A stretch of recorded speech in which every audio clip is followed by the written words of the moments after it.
আজকে হচ্ছে 12 তারিখ মাঘী পূর্ণিমা। এখন ঘড়িতে বাজে দেখো 4:30, বাইরেটা অন্ধকার, তখনও আলো ফোটেনি। তো পাড়ার কজন মিলে সবাই মিলে বেরিয়ে পড়লাম গঙ্গা স্নানে। অনেকদিন ধরেই আমাদের প্ল্যানটা হচ্ছিল, কিন্তু আজকে যেহেতু ভালো দিন, তো আজকেই সেটা যাব বলে ডিসিশন নেওয়া হয়েছিল।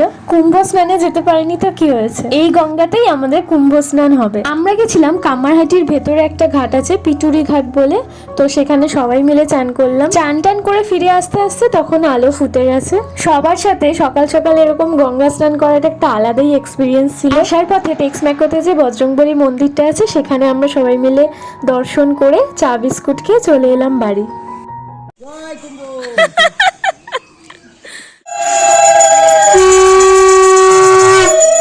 আজকে আবার টুম্পা পিসিদের বাড়ি সত্যনারায়ণের পুজো ছিল, তাই জন্য এই চান করা প্ল্যানটা এত সকালে করা হয়েছিল। ব্লগটা ভালো লাগলে একটা লাইক করে দিও। টাটা।